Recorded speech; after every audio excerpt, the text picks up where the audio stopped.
അപ്പോൾ ഇന്ന് നമുക്ക് ലഞ്ച് ബോക്സിലൊക്കെ കൊടുത്തു വിടാൻ പറ്റുന്ന ഈസി ആയിട്ടുള്ള കുക്കർ വെജിറ്റബിൾ ബിരിയാണി എങ്ങനെ ഉണ്ടാക്കുന്നത് കാണാം. അതിനുവേണ്ടി ആദ്യമേ കുക്കർ വെച്ചു. കുക്കറിനകത്ത് കുറച്ച് നെയ്യ് ഒഴിച്ചു. പട്ട, ഗ്രാമ്പു, ഏലക്ക, പിന്നെ അതുപോലെ തന്നെ എന്താ പറയുക നമ്മുടെ പെരിഞ്ചീരകം ഇതെല്ലാം കൂടിയിട്ട് നന്നായിട്ട് അതൊക്കെ ഒന്ന് ഫ്രൈ ആയിട്ട് വരണം കേട്ടോ. ഇതിന് നമ്മൾ വെജിറ്റബിൾസ് ആയിട്ട് എടുക്കുന്നത് ക്യാരറ്റ്, പൊട്ടറ്റോ, സവാള, പച്ചമുളക്, തക്കാളി ഇത്രയാണ് കേട്ടോ. എൻ്റെ കയ്യിൽ ഇത്രയേ ഉള്ളൂ. നമുക്ക് എന്ത് വെജിറ്റബിൾസ് വേണമെങ്കിലും എടുക്കാം. അപ്പോൾ എൻ്റെ കയ്യിൽ ഇത്രയേ ഉള്ളൂ. അപ്പോൾ അതിനെ ഞാൻ എടുക്കുന്നുണ്ട്. അപ്പം നമ്മുടെ ഈ മസാലാസ് എല്ലാം ജസ്റ്റ് ഒന്ന് പൊട്ടി അതിൻ്റെ ആ പരുവത്തിൽ വരുമ്പോൾ നമുക്ക് ആദ്യമേ സവാള ഇട്ട് ജസ്റ്റ് ഒന്ന് വഴറ്റിയിട്ട് ബാക്കിയുള്ള വെജിറ്റബിൾസ് പൊട്ടറ്റോ, ക്യാരറ്റ്, ഇത് പിന്നെ അതുപോലെ തന്നെ പച്ചമുളക്, പിന്നെ എൻ്റെ പയറുണ്ടായിരുന്നു, ഒരു പയറുണ്ടായിരുന്നു. അപ്പോൾ ബീൻസിന് നേരം പയറാണ് കേട്ടോ ഞാൻ ഇട്ടത്. പയറും കൂടിയിട്ട് നന്നായിട്ട് ഇളക്കിയെടുക്കാം. നമ്മുടെ എന്ത് വെജിറ്റബിൾസ് ഉണ്ടെങ്കിലും നമുക്ക് ഇതിനകത്ത് ഇടാം കേട്ടോ. അപ്പോൾ എൻ്റെ കയ്യിൽ ഇപ്പോൾ പനീർ ഉണ്ടായിരുന്നു, അതുകൊണ്ട് തന്നെ പനീർ കുറച്ച് ക്യൂബ്സ് ആയിട്ട് അതിനകത്ത് ഇട്ടിട്ടുണ്ട്. കുറച്ച് കോൺ ഉണ്ടല്ലോ, ചോളം, അതെൻ്റെ കയ്യിലുണ്ടായിരുന്നു, ഫ്രോസൺ ആക്കി വെച്ചിട്ടുണ്ടായിരുന്നു. അപ്പോൾ അതിൻ്റെയും കുറച്ചും കൂടി ഇട്ട് കേട്ടോ.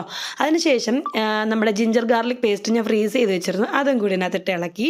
അതിനുശേഷം നമ്മൾ അരിഞ്ഞിട്ടുള്ള തക്കാളിയും പച്ചമുളകും കൂടെ അതും കൂടി ഇട്ടു. നന്നായിട്ട് ഇളക്കിയതിന് ശേഷം എൻ്റെ കയ്യിൽ മാഗി ക്യൂബ്സ് ഉണ്ടായിരുന്നു, ചിക്കൻ ക്യൂബ്സ് ഉണ്ടല്ലോ, അപ്പോൾ അതിനെ ഒരെണ്ണം എടുത്ത് പൊടിച്ചിടുന്നുണ്ട്. അതൊക്കെ ഇടുമ്പോൾ ഈ മാഗി ക്യൂബ്സ് ഇടുമ്പോൾ പ്രത്യേക ഒരു ടേസ്റ്റാണ് കേട്ടോ. നല്ലൊരു ഫ്ലേവറൊക്കെ കിട്ടും. ഇതെല്ലാം കൂടിയിട്ട് നന്നായിട്ട് മിക്സ് ചെയ്തെടുക്കുക. ഇതിനകത്ത് ജസ്റ്റ് ഞാൻ ഒരു പൊടി മാത്രമേ യൂസ് ആക്കുന്നുള്ളൂ. ഞാൻ വേറെ മുളക് പൊടിയോ മല്ലിപ്പൊടിയോ ഒന്നും യൂസ് ആക്കുന്നില്ല. ജസ്റ്റ് നമ്മുടെ ബിരിയാണി മസാല മാത്രം ഇട്ടിട്ടുള്ള വെജിറ്റബിൾ ബിരിയാണിയാണ് കേട്ടോ. നമ്മളിപ്പോൾ എൻ്റെ കൂട്ടത്തിൽ മുളക് പൊടി മല്ലിപ്പൊടിയൊക്കെ ഇട്ട് കഴിഞ്ഞാൽ നല്ലതായിരിക്കും, പക്ഷെ ചിലപ്പോൾ അതിൻ്റെ ആ ഒരു മസാല കൂടിപ്പോവും. അപ്പോൾ അതിന് വന്ന് നമ്മൾ ഈ ചിക്കൻ മസാല ബിരിയാണി മസാല മാത്രം ഇട്ടിട്ടാണ് കേട്ടോ ഞാൻ ഉണ്ടാക്കുന്നത്. പിന്നെ ഇന്നത്തെ ഞാൻ കുറച്ച് തൈരും കൂടെ ഒഴിച്ചിട്ടുണ്ടായിരുന്നു, ആ ക്ലിപ്പ് എൻ്റെ ഇത് പോയി കേട്ടോ. അങ്ങനെ മസാല ഇട്ട് ജസ്റ്റ് മസാലയൊന്ന് ആ പച്ചക്കുത്ത് മാറുന്നത് വരെ ഒന്ന് വഴറ്റിയതിന് ശേഷം നമ്മൾ കഴുകി കുതിർത്ത് വെച്ചിരിക്കുന്ന ബിരിയാണി അരി ഇട്ട് കൊടുക്കുക.